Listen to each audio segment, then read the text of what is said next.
the site is a scheduled ancient monument, Yeah. so it's got a kind of government level protection, higher level of protection than most sites. We found a lot of medieval remains and 1980s foundations just smashed through the middle of them. Even if there was not an upstairs to it, it would have been a building so tall that it would be the equivalent of a two-storey building. We're on site again. We're here at Abbey Fields in Kenilworth because we're meeting Paddy, who told us that there's been some nice findings underneath the excavation work that they're doing at the swimming pool in Kenilworth Abbey Fields. So me and Joe and Ross are just going to go and have a little look. Hopefully we can scan something and document it so that everyone can have a little look. Rather than looking at photos online, you can now look at a 3D model and zoom in yourself. We've got to wait for Paddy. I don't think we can get through this gate. Here's Tom Cruise just arriving.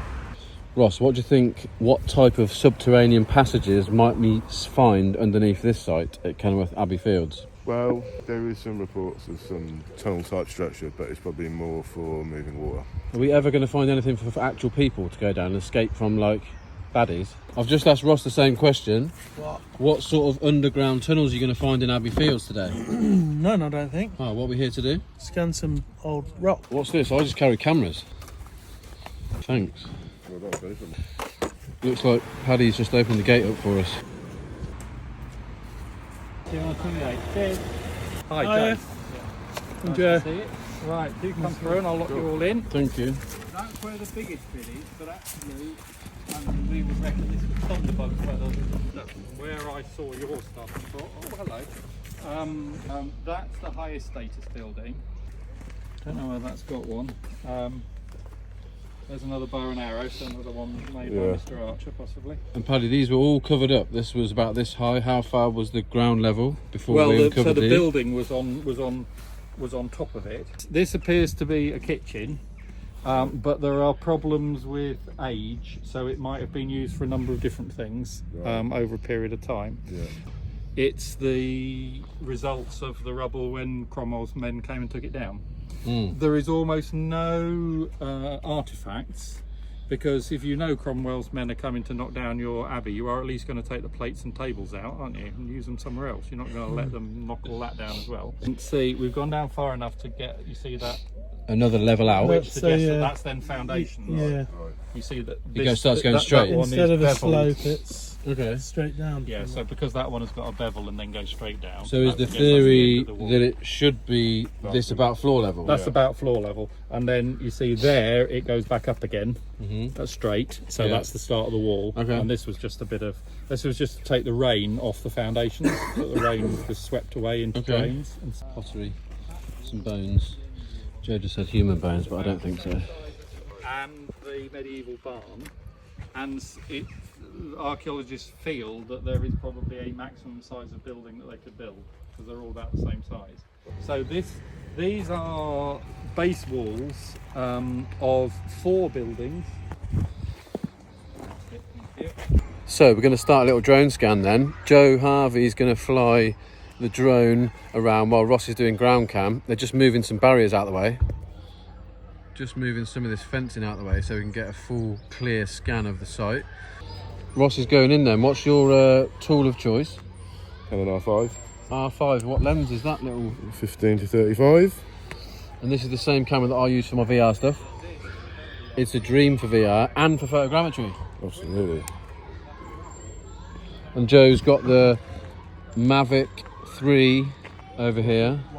Ross is just sorting out the white balance with Joe to make sure the white balance is the same in the photos. So the photogrammetry software can make sure it stitches it all together. I think it's good to touch on the fact that having a 3D scan done of your site where they might be doing a bit of an archaeological dig is a really good thing to have. I think if more construction sites and councils get into the idea of having a 3D model made, they'll see the benefits really quickly. We just mentioned a few briefly to Paddy here, how he's going to be able to have a 3D model of the site after today, be able to send that to councillors and planners. They'll be able to look at all of the excavations that have happened already. They'll be able to talk and annotate over the 3D model. They'll be able to print out the 3D model into a 3D print, so they can have a physical model that could be in a cabinet inside the future building. Or they could also have a virtual reality walk around with 10 people inside VR, all walking around this same area at the same time. Inside our systems, that's possible. So the benefits of it, there's so many benefits of it, because once it's covered over, that's it forever, buried again until someone digs this up again. We need to have it so we can pop it up. Augmented reality. Augmented reality is another way we could do it. They could have a QR code inside the new building and they scan the code, pop up the building and just walk around it with your mobile phone. No app needed. So loads of benefits. Tell me what you're doing now. Well, I've got an ND filter on at the moment, but because it's not super sunny, I'm going to take it off. ND filter's coming off. It's getting serious. Joe's just told me to do a really important job. The important job is to get these bollards, make sure they are out. All bases covered. Do you feel safer now? You've got the health and safety precautions are in place. The bollards are in place. We do it right. I know.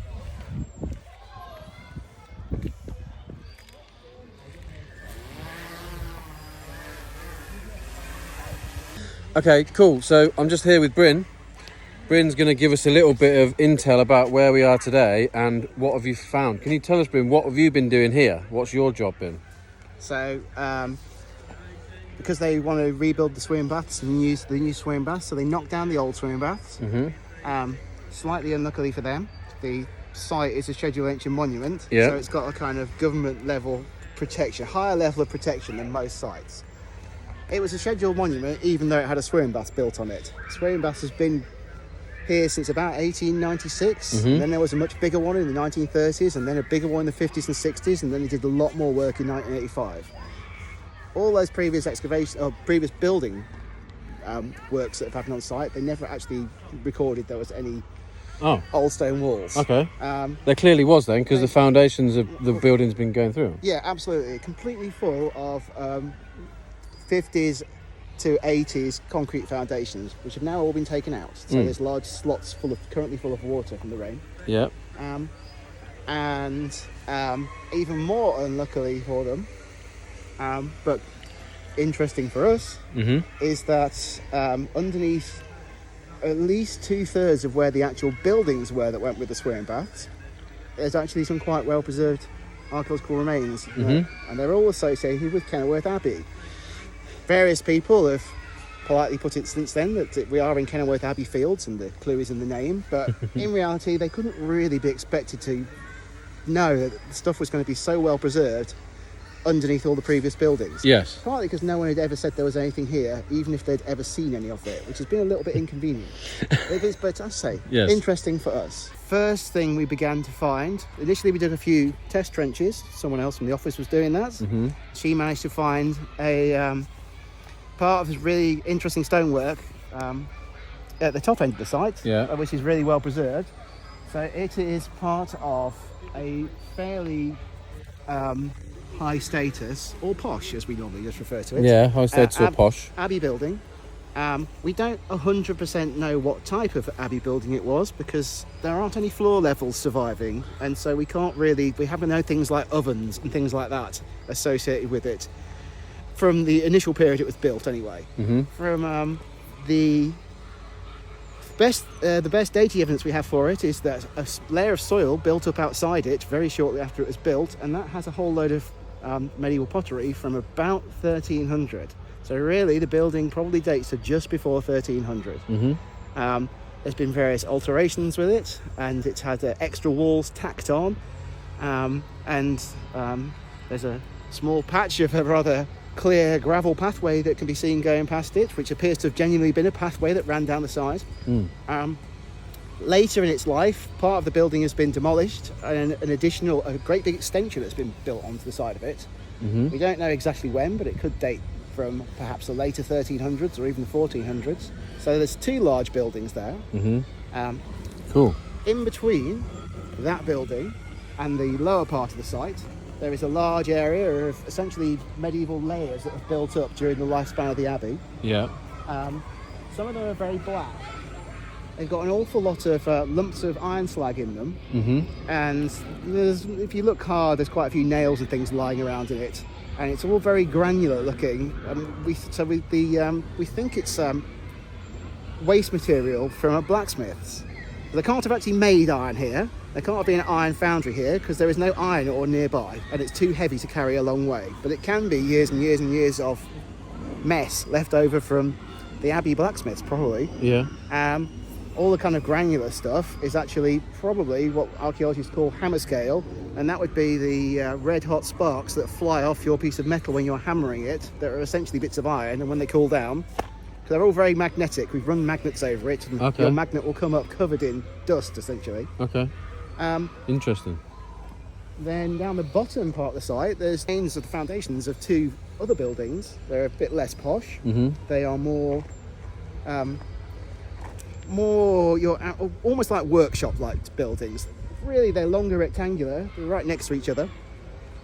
They are. They probably looked a bit like a timber frame barn. It looks like they may have been wooden because there's, although they've got solid stone foundations, in places there's some very large stones, and we think those are the pads that the big wooden posts that actually held up the superstructure were sat on. But they've altered during their lifespan. One of them has the remains of a fireplace made out of roof tiles in it, so they've gradually become perhaps a little bit more accommodation-like during their life. Okay. We don't really know for sure what they are or when they were built, but the spread of pottery around them, I think they're going to be quite a bit later, so we're probably talking into the early 1400s. And then finally, apart from all the modern stuff from the swimming baths, finally, when the Abbey was dissolved in 1538, the chances are they started demolishing buildings very quickly, and a lot of it will have been taking stone away. The Earl of Leicester actually got hold of the Abbey ruins from whoever owned it in the 1560s or 70s, I think, and basically he got hold of it because he wanted the stone to do rebuilding at the castle, where there's all the Tudor buildings were built partly for Elizabeth I to come and visit. So that's one reason why the Abbey there's so much of it's missing. The town will have borrowed a lot of the stonework to build various houses, and there is a kind of spread of demolition rubble over the top of the remains that is completely full of roof tile, and very occasionally full of things like fragments of decorated floor tile out of Abbey buildings with things like fleur-de-lis and bits of coats of arms and things like that on. But in general, finds-wise, it's not like the site is covered in metalwork like coins or buckles, and I think that's partly because it's an abbey, and abbeys are likely to be reasonably tidy sites, and your average monk isn't going to be allowed to carry money, and your average monk isn't really going to have clothes that had many buckles on either, so we haven't found anything like that. So when it comes to your more obviously interesting archaeological finds, we don't really have many, but as a series of stone foundations that make up the remains of buildings that we can actually understand, it is probably the biggest area of quality stonework I've ever seen in my 30 years of digging. And is that because of specifically these ones over here? It's partly because of that, but all of it, even the long, narrow, rectangular buildings, actually finding the foundations of a building that include four sides of it, it's unusual in archaeology. You don't get to do it very often. So it is a rare site then? It is, and part of the reason for that is it's a scheduled monument. So admittedly, it's just next to the parts of the Abbey Fields, and you can see they are covered in earthworks. Those earthworks almost certainly represent huge piles of rubble that have been grassed over, and those piles of rubble are going to cover over demolished Abbey buildings. So there's more buildings all around here, and because it's scheduled, even archaeologists aren't normally allowed on that kind of site. So if there had been no swimming baths here, I may have expected stuff to be preserved a bit better than you would normally get, and we would normally enjoy working on a site like that because we're not normally allowed to. In this case, the actual quality of the survival is a bit of a surprise to everybody. So it's a very good site. So that's an enormous buttress on the corner of the building. Then when you get to this point, the posh stonework ends, and then if you can see how that all that rubbly stone does that. And you can see how all that rubbly stone does that. And so this thing here is a stone cap drain, and that angles that way, and that angles that way because there used to be an arch over the top of it. Okay, and is this the top of what? So it's the top. So the drain is just that little channel you can see underneath. It actually turns at 90 degrees and goes that way. So it's very narrow. So it's basically like a stormwater drain. It goes underneath the remains of the building. And this wall is associated. It's not a particularly great wall, but it's an additional wall, and so is that one. So, for example, you can see that wall is just tacked on to that one. So that's later. Yeah. This layer of soil that there are bits of here is where we've had all the useful pottery that actually dates things. This has been filled in again. Yeah, it's been filled in on purpose, and when they filled it in, they threw lots and lots of bits of jugs and things in it. And there's quite a lot of smaller animal bone, including quite a lot of bird bone, and they're monks. They probably get weird birds that are like from the various ponds and the land around here. Not your average, just a chicken. But Again, sorry. we know the end of the building is here where we've got all the water because we've actually found the end of the foundation. Okay. This side of the building, the western end, is extremely trashed by some 1960s foundations. So there's only a small amount of stonework heading across there, which we know. So we know where it was, but another half a metre and we'd never have found it because it would have been 100% destroyed. And then we have, if we keep walking around the top, there's some of the more interesting stuff.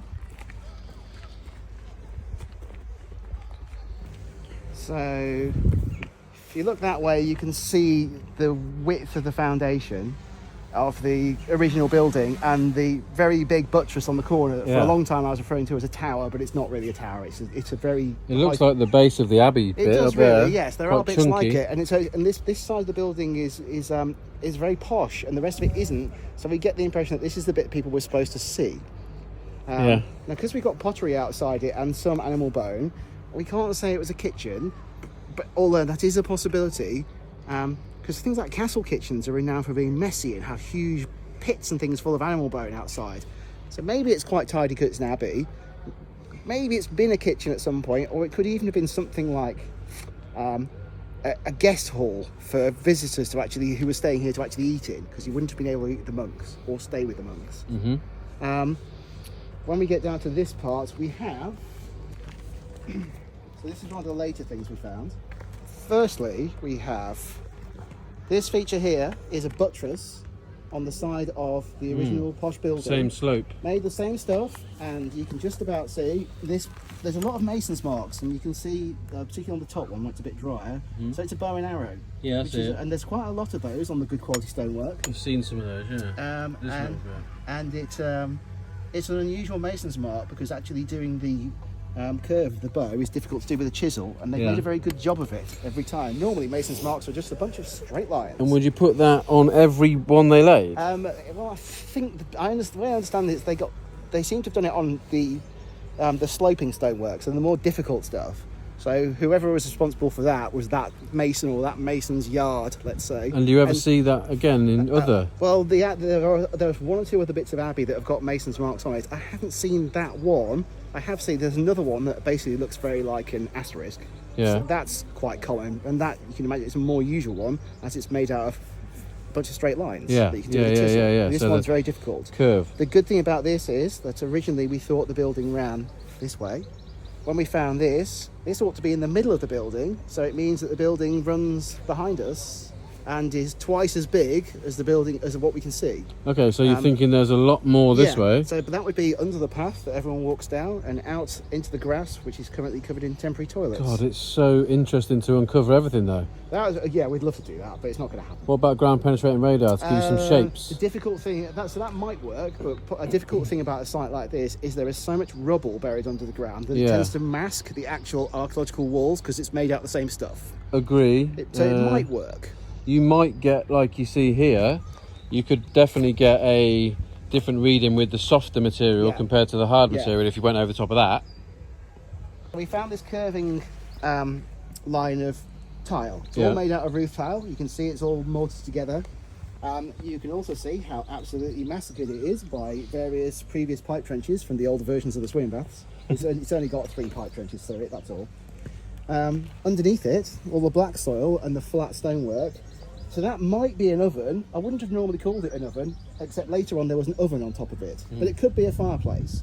It is built in a different building, which is involved a lot of rebuilding of the original building with the sloping stonework. And the sloping stonework, you can see here where it's all been destroyed. This was partly where a concrete foundation was, but it's also been demolished. But you can still see the remains of a bow and arrow mason's mark on it. And a better one here. And there's several there as well. But what I'm standing on here now is a very big wall foundation. It's a little bit more rough, but it works. These stones are the outer face. All of this is a massive wide wall foundation. Yeah. So this is a major alteration to that building. They have demolished some of that building and built this, let's call it an extension onto the side, which runs this way and then out that way. And they've had to do some rebuilding of that. At that point, that buttress that you saw has gone out of use. And then, whilst they've been building this and demolishing this wall here, they've rebuilt it in a much more narrow fashion. So we have this very well-preserved wall, an unusually well-preserved wall. 3 whole courses of stone at least, which is good for any archaeological site. Yeah. And none of those have got mason's marks on, but they are nice bits of stonework.